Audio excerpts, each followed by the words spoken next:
밤늦은 시간에 한 사람이 온 식구들과 더불어서 한 이불을 덮고 침실에서 깊은 잠이 들었습니다. 아내와 자녀들과 함께 다 같이 이렇게 한 이불을 덮고 곤히 자고 있었는데 갑자기 밖에서 누군가가 문을 시끄럽게 막 두드리면서 떡을 달라고 막 요청합니다. 막, 이보시게 친구 있는가? 이보시게 친구 있는가? 나한테 떡 3덩이만 좀 빌려주시오. 네. 잠결에 무슨 소린가 하고 가만히 들어보니까 자기 친구인데 이 야심한 시각에 와서 떡을 찾는 것입니다. 이보시오 친구, 지금 우리 집에 또 다른 내 친구가 하나 찾아왔는데 그 친구에게 대접할 떡이 우리 집에 떡 떨어졌어. 제발 부탁이니 떡 3덩이만 구워주시오. 떡 3덩이만 구워주시오. 네, 계속 부탁하는 것입니다. 얼마나 귀찮아요. 이제 온 식구들하고 다 씻고 잠들었는데 또 떡을 꺼내서 주려니까 이 친구는 떡이 어디 있는지도 모르고 그러려니 아내를 또 깨워야 되고 또 곤히 잠든 아내를 깨우려고 보니까 또 아내가 짜증날 것 같아서 무섭기도 하고 영 난처한 것입니다. 그래서 그냥 못 들은 척하고 자려고 하는데 계속 달라고 하는 것입니다. 친구, 여보시오, 친구, 이보게 떡 주시오, 떡. 제발 좀 떡 좀 3덩이만 구워주시오. 계속 청하니까 도저히 잠을 잘 수가 없었던 이 친구가 마음속으로 생각하는 것입니다. 저 집요한 놈. 저놈은 내가 떡 안 주면 오늘 밤새도록이라도 밖에 서서 나보고 떡 달라고 계속 문 두드릴 놈이야. 저 지독한 놈. 나 편하려면 차라리 주고 말아야지. 그래서 일어나서 자는 아내 깨워서 떡을 주었다는 것입니다.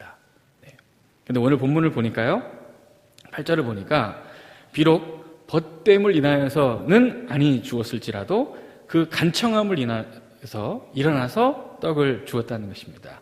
이 말은 무슨 말이냐면 너무 이 친구가 귀하고 사랑스럽고 우정이 두터워서 뭐 새벽 1시가 되었든 2시가 되었든 3시가 되었든 상관없이 언제고 어느 때고 우리 집에 왔으니 이 귀한 친구에게 기꺼이 떡을 내어주었다. 그 벗됨을 인하여서 친구를 사랑하는 마음에서 그 우정 때문에 떡을 주었다는 것이 아니라 그 간청함을 인하여서 주었다는 것입니다. 귀찮게 하니까 또 간절하게 달라고 하니까 안 들어주면 안 갈 것 같으니까 너무너무 때를 쓰고 너무 절박하게 떡을 달라고 하니까 번거로워서 귀찮아서 들어주었다는 겁니다. 이 이야기는 예수님께서 기도에 대한 가르침을 제자들에게 주시기 위해서 하신 말씀입니다. 자, 오늘 본문은 아니지만 오늘 본문의 1절을 보시면 11장 1절을 보시면 예수께서 한 곳에서 기도하시고 마치심에 제자 중에 한 명이 예수님께 묻습니다.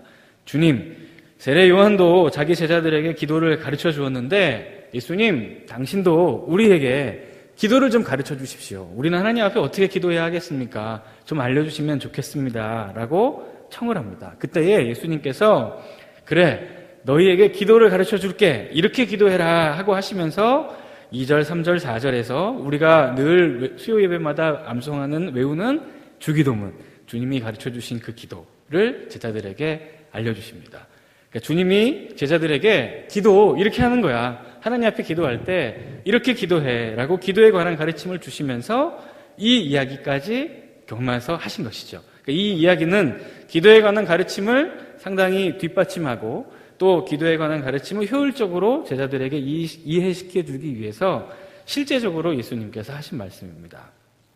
그런데 좀 이상해요. 이 이야기를 그대로 기도의 가르침으로 가져가서 기도에 적용하면 이렇게 됩니다. 지금 밖에서 계속 문을 두드리면서 친구 떡 주시오 하는 이 간청하는 사람은 우리가 되겠죠? 하나님께 기도하는 우리. 그죠? 그리고 이 집 안에서 떡을 내어줄 이 간청함을 듣고 있는 사람은 하나님이 됩니다.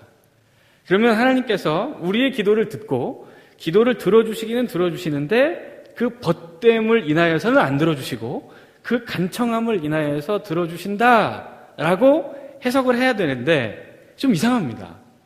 하나님 아버지께서 예수 그리스도 그 독생자의 핏값으로 우리를 구원하신 하나님 아버지께서 우리가 하는 기도를 들어주시는데 기도를 들어주시는 이유가 벗됨을 인하여서가 아니고 사랑하는 마음이나 우정이나 그 귀하게 여기는 마음 때문이 아니고 귀찮아서 하도 때를 쓰니까 안 들어주면 내가 내 명예 못 살 것 같아서 귀찮아서 들어주신다라고 말하게 되는 것인데, 그러면 하나님이 우리를 귀찮아하시나? 별로 기도를 들어주고 싶지 않으시는데 우리가 귀찮게 하니까 어쩔 수 없이 들어주시는 것인가? 라는 의문을 제기할 수밖에 없습니다. 그죠? 분명 하나님은 자기 아들을 아끼지 아니하고 하시고 우리에게 모든 것을 다 내어주셨는데, 그깟 기도에 응답하시는 것을 귀찮아하시는가? 겨우 하나님께서 떼쓰는 것을 번거롭게 여기셔서 우리의 기도를 응답하신다면 왠지 우리가 아는 하나님 아버지와는 거리가 있어 보입니다. 그러면 이 예수님의 이야기를 지금 애초에 제가 이야기한 것처럼 벗됨을 인하여서가 아니라 간청함을 인하여서 들어준 것, 그러니까 떼쓰는 것 때문에 안 들어주면 내가 번거로울까봐 들어준 것으로 해석하면 올바른 기도에 대한 교훈을 얻을 수가 없습니다. 자, 그러면 이 이야기는 어떤 뜻일까요? 자, 조금 더 이 이야기를, 의미를 한번 알아보도록 할 텐데요. 8절에 비록 벗됨을 인하여서는 일어나서 주지 아니할지라도 그 간청함을 인하여 일어나 그 요구대로 주리라고 할 때 이 간청하다라는 말을 어떻게 해석하느냐가 이 이야기의 해석의 차이를 가지고 오는 것 같습니다. 우리말 성경은 이것을 간청하다, 그러니까 간절히 청하다, 막 때를 쓰다, 조르다 이렇게 표현을 해 놓았으니까 마치 이렇게 하는 거죠. 우리가 무슨 기도 제목이든 마음에 소원이 있으면 하나님 앞에 가서 하나님 주세요. 하나님 주세요. 이거 들어주세요. 이거 왜 안 들어주십니까? 이거 꼭 들어주셔야 됩니다. 하나님 이거 들어주실 때까지 난 매일 기도합니다. 안 들어주시면 내 평생이라도 계속 기도합니다. 때를 쓰고 기를 쓰고 막 그 뒤에 가서 엎드리고 막 발버둥 치면서 기도하면 하나님이 들어주시나, 이렇게 받아들일 소지가 있는데요. 이 간청하다라는 말의 원뜻은 그렇지 않습니다. 이 간청하다라는 말은 헬라어로 아나데이아라고 하는데요. 이 말은 우리가 이 한글 성경의 번역대로 이해하는 어떤 간청, 떼쓰는 것, 조르는 것을 의미하는 것이 아니고요. 이것과는 전혀 다른 의미를 가지고 있습니다. 무슨 뜻이냐면 부끄러움을 당하다, 수치를 당하다 이런 뜻입니다. 그러면 아예 이 이야기 자체가 달라지죠. 이 벗이 밖에서 자꾸 떡을 달라는 이 친구의 청을 못 이겨서 들어준 것이 아니라, 벗됨을 인하여 들어준 것이 아니라 이 친구의 떡 달라는 청을 들어주지 않으면 이 사람이 부끄러움을 당하게 될 것이기 때문에 이 친구의 떡 달라는 요청에 응답을 해준 것입니다. 그러면 왜 야밤에 찾아온 친구에게 떡을 안 주는 것이 부끄러움을 당할 만한 일인가? 당연한 일 아닌가? 우리는 또 그렇게 생각할 수 있죠. 하지만 이 당시 예수님 시대의 이스라엘 사람들의 문화는 그렇지가 않습니다. 예수님 당시 이스라엘 사람들은 나그네와 손님을 극진하게 대접했습니다. 특별히 광야가 많은 이스라엘 이 나라에서 갑작스럽게라도 손님이 찾아왔을 때 그 손님을 극진하게 대접하는 것은 그들의 당연한 문화였습니다. 설사 찾아온 그 손님이 별로 좋지 않은 감정을 가지고 있는 사람이라고 할지라도, 심지어는 그 사람이 우리 가정의 원수라고 할지라도 최소 3일 정도는 이 사람이 요구하는 물과 떡과 음식을 제공해 주어야 했다고 합니다. 실제로 하나님도 구약성경을 통해서 말씀하시기를, 출애굽기 22장 21절을 보시면요, 너는 이방 나그네를 압제하지 말라. 너희도 애굽 땅에서 나그네였음이라. 하나님께서도 이방 나그네 그리고 손님을 잘 보살피고 사랑하고 학대하거나 홀대하지 말 것을 분명하게 말씀하셨습니다. 그러니까 야밤중에라도 찾아온 손님을 극진하게 대접하고 그에게 떡을 내어주는 것은 이스라엘 백성들에게 당연한 것이었습니다. 그러니까 만약에 이 요청을 들어주지 않고 나그네를 푸대접하고 밤에라도 찾아온 손님을 귀찮게 여겨서 모른 척하고 돌려보내는 것은 이 가문이 부끄러운 일을 한 것이고요. 더 나아가서 이 가정이 속해 있는 그 마을이 욕먹을 짓을 한 게 되는 것이죠. 그래서 이 친구는 한밤중에 모두가 잠든 시각이었어도 어쩔 수 없이 떡을 달라고 요청하는 자기 벗의 청을 들어줄 수밖에 없었던 것입니다. 그러니까 지금 문 밖에서 두드리고 있는 이 친구, 그리고 이 친구의 청을 듣고 떡을 내어주고 있는 이 친구, 이 두 사람의 관계는 뗄래야 뗄 수 없는, 들어주지 않을 수 없는 관계였던 것입니다. 그리고 밖에 나가서 지금 떡을 달라고 요청하는 이 친구는 얼마든지 언제든지 당당하게 자신의 요구를 이 집주인의 친구에게 할 수 있었던 사람이었고요. 이 집 안에 있던 친구는 언제라도 번거롭게 여기지 않으며 사랑하는 마음으로 이 밖에서 떡을 달라고 요청하는 친구의 청을 들어주어야 했던 것입니다. 당연히 반드시 꼭 그렇게 해야만 했습니다. 그러면 하나님과 우리와의 관계, 그리고 그 가운데서 일어나는 기도를 다시 해석할 수 있죠. 우리가 하나님 앞에 기도합니다. 우리에게는 하나님 앞에 기도할 수 있는 당연한 권리가 있습니다. 왜냐하면 하나님께서 우리를 구원하시고 우리를 자녀 삼아주시고 당신의 백성으로 삼아주시고 우리를 통하여 이 땅 가운데 하나님의 이름이 증거되는 일을 위하여 우리를 부르셨습니다.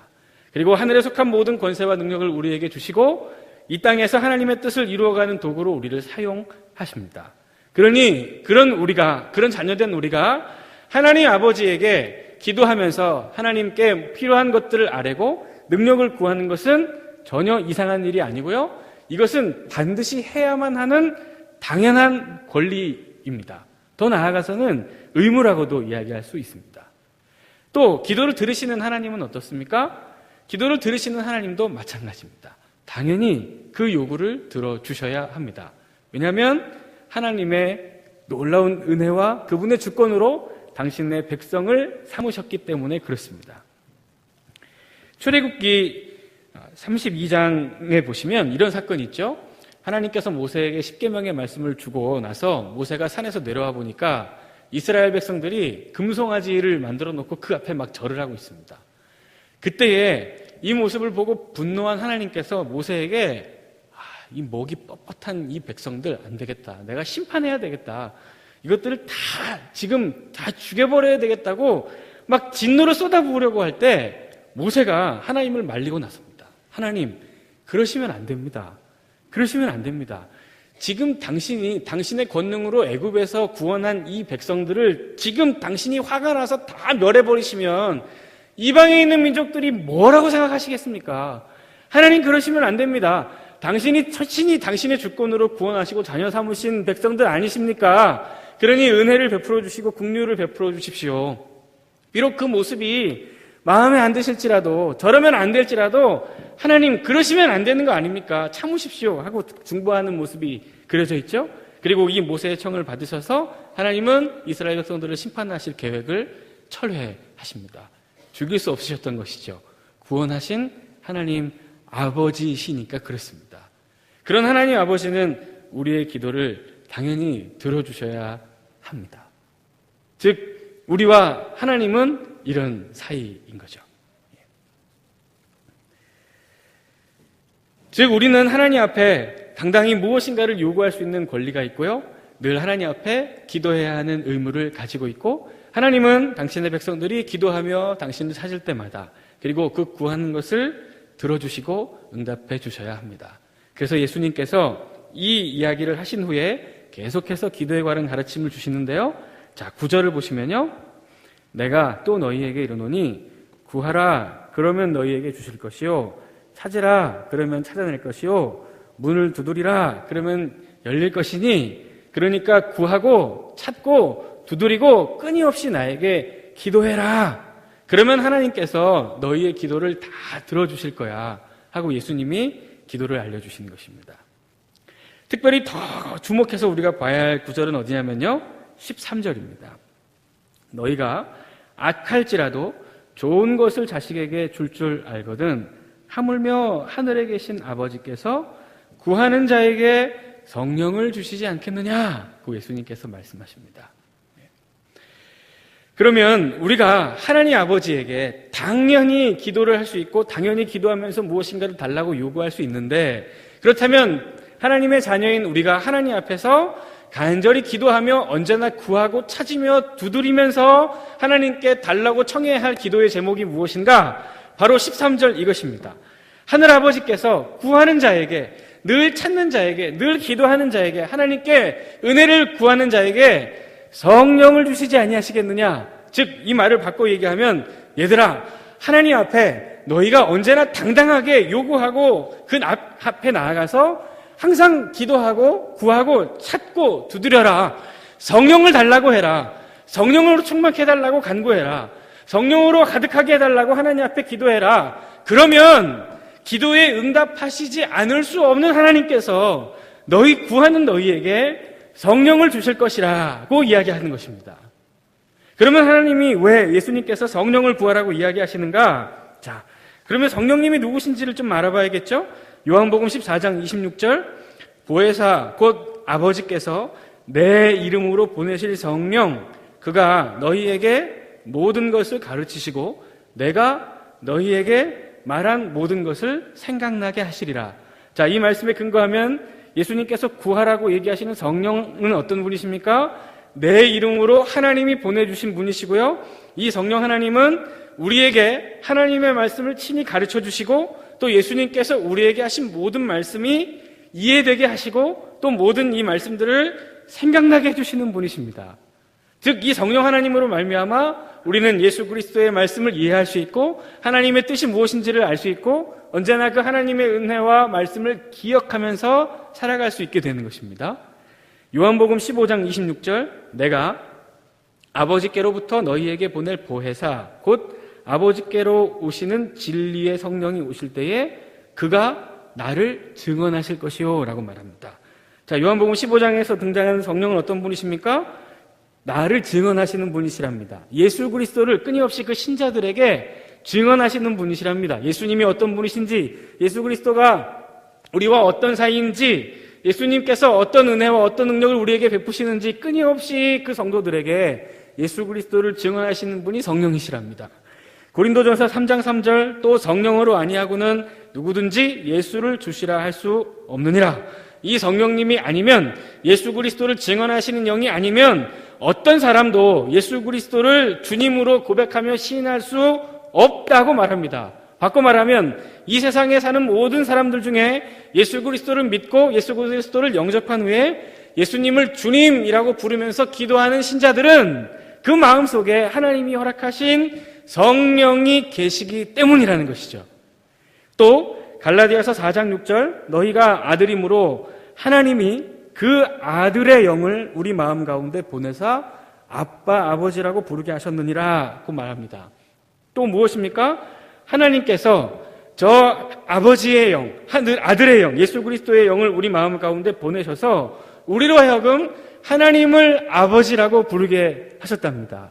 즉, 하나님이 보내신 예수 그리스도의 영, 예수 그리스도가 누구신지를 증언하고 예수 그리스도의 말씀을 생각나게 하시는 그 성령이 아니면 그 누구도 하나님을 아버지라고 부를 수 없다는 것입니다. 우리가 기도할 때 하나님을 어떻게 부르죠? 하나님 아버지라고 부릅니다. 예수님도 주님 가르쳐 주신 기도, 주기도문을 제자들에게 가르쳐 주실 때에 11장 2절을 보시면 예수께서 이르시되 너희는 기도할 때 이렇게 기도하라. 아버지여. 하나님을 먼저 아버지라고 부르라고 가르치시고 있습니다. 그런데 하나님을 아버지라고 부를 수 있는 이유와 근거도 역시 하나님이 보내신 그 아들의 영, 예수 그리스도의 영, 그 예수 그리스도를 증언하시는 영인 성령 하나님의 은혜라는 것이죠. 그럼 종합해서 설명해 보면 이렇습니다. 성령은 하나님이 예수 그리스도의 영으로 그 신자들에게 보내시는 하나님의 선물인데요. 이 성령 하나님 때문에 우리가 하나님의 아들 된 것과 하나님의 아버지 되신 것을 우리는 비로소 깨달을 수 있고 예수 그리스도를 주님으로 인정하고 고백하면서 그 예수 그리스도의 뒤를 따르는 삶을 살 수 있습니다. 그리고 그 우리가 따르느니 우리의 주인 되시는 예수 그리스도를 끊임없이 우리에게 증언하시고 그 예수 그리스도께서 하시는 모든 말씀이 무슨 뜻이며 어떤 의미이며 왜 이때에 우리에게 이런 말씀을 주시는지 그 말씀의 모든 의미와 의도들을 우리로 하여금 깨닫게 하시는 분이십니다. 즉 성령 하나님이 아니시면 우리는 하나님을 아버지라고 부를 수도 없고 예수님을 주님으로 부를 수도 없고 기도할 수 자체가 없고요. 이 성령 하나님이 아니시면 우리는 하나님의 말씀을 이해할 수도 없고 하나님의 말씀을 따라 살 수도 없고 순종하는 거룩한 삶을 살아갈 수 있는 가능성 자체가 없습니다. 그러니 예수님께서는 그 제자들에게 너희는 이렇게 기도해. 하나님 아버지에게 구하고 찾고 두드리면서 하나님 아버지, 구하는 우리에게 성령을 허락하여 주옵소서. 구하는 우리에게, 자녀인 우리에게 성령을 주시옵소서. 하나님 우리에게 성령을 부어주시옵소서 라고 기도해. 그러면 우리의 기도를 반드시 응답하실 수밖에 없는 우리의 하나님 아버지께서 구하는 너희에게 좋은 것을 주실 거야. 구하는 너희에게 성령을 주시지 아니하시겠느냐? 구하는 너희에게 하나님의 말씀을 더 생각나게 하시지 아니하시겠느냐? 구하는 너희에게 하나님이 진짜 아버지 되심을 더 강력하게 증언하시지 않으시겠느냐? 구하는 너희에게 예수 그리스도가 더 너희 마음과 삶의 주인으로 자리 잡으시도록 은혜를 베푸시지 아니하겠느냐? 그러니 두드리고 찾고 계속 구하며 성령을 구하고 성령의 충만한 삶을 살도록 제자들을 가르치며 권하는 것입니다. 우리는 보통 기도할 때 우리의 필요, 또 우리가 당면한 문제, 꼭 반드시 해결해야 하는 삶의 문제를 가지고 기도를 시작합니다. 그리고 기도를 진행하면서도 마찬가지죠. 이 기도가 해결돼야 하는 문제, 또 넘어가야 할 삶의 고비, 또 내게 없는 어떤 결핍이 주어지는 것, 그 과정이 있기까지 우리는 기도를 쉬지 않습니다. 그리고 희한하게도 하나님께서 은혜를 주셔서 우리의 모든 필요가 우리의 기도의 응답으로 채워지고 나면, 또 우리가 기도했던 문제가 해결되고 나면, 우리가 넘어가고 싶었던 그 문제를 우리가 넘어가고 나면 자연스럽게 우리는 기도의 자리를 떠나는 안타까운 모습이 늘 있습니다. 하나님은 항상 우리에게 쉬지 말고 기도하도록, 늘 쉬지 말고 구하고 찾고 두드리도록 말씀하셨지만, 언제나 우리는 우리의 필요를 근거로 하나님 앞에 나가서 떼쓰며 투정 부리는 어린아이와 같이 기도하고, 치사하게 하나님이 그럼에도 불구하고 우리를 사랑하셔서 우리에게 은혜를 주시면 그 은혜를 받고 홀랑 뒤를 돌고 언제 그랬냐는 듯이 하나님과 상관없는 삶을 살아가는 믿음 없는 연약한 모습을 가지고 있는 것이 사실입니다. 그러나 오늘 예수님께서 이 말씀을 통해 우리에게 주시는 분명한 교훈은 끊임없이 하나님 아버지께 나아가서 기도하라는 것입니다. 하나님, 성령을 부어주십시오. 하나님의 뜻대로, 하나님의 마음대로 살 수 있도록, 예수 그리스도를 정말 주님으로 모시고 살아갈 수 있도록, 정말 하나님 아버지의 그 크신 은혜와 사랑에서 끊이지 않는 자녀다운 삶을 살아갈 수 있도록 오직 그것을 가능하게 하는 성령을 구하라. 그러면 하나님이 주신다. 구하는 너희에게 주시지 아니하시겠느냐? 그 자녀들에게 좋은 것을 주시지 아니하시겠느냐? 당연히 응답하실 하나님께서 너희들에게 반드시 주실 것이다 라고 말씀하고 있습니다. 사랑하는 모든 성도 여러분, 이 시간 이 말씀을 듣는 가운데 하나님이 주시는 깨달음으로 우리의 기도에 변화가 있기를 원합니다. 물론 당면한 어떤 삶의 과제가 있고 해결되어야 되지 않는 큰 문제들이 있고 여전히 내 마음속에 두려움과 근심이 우리를 기도의 자리로 이끌기는 하지만, 그것보다 먼저 무릎 꿇고 하나님 앞에 간절하게, 하나님 진짜 자녀답게 살게 해주십시오. 정말 하나님 아버지를 아버지로 모시고 살아갈 수 있도록 도와주십시오. 정말 예수 그리스도를 주님으로 섬기며 그 말씀을 뒤따르며 살아갈 수 있도록 내 삶을 인도해 주십시오. 그러기 위해서 성령으로 충만케 하여 주옵소서. 우리 이렇게 먼저 간절하게 기도할 수 있었으면 좋겠습니다. 그럴 때에 우리에게 기도 응답하시는 하나님께서 풍성하고 충만히 채워주실 줄 믿습니다. 그런 은혜가 저 여러분들의 삶에 가득하시기를 예수 그리스도의 이름으로 축원합니다.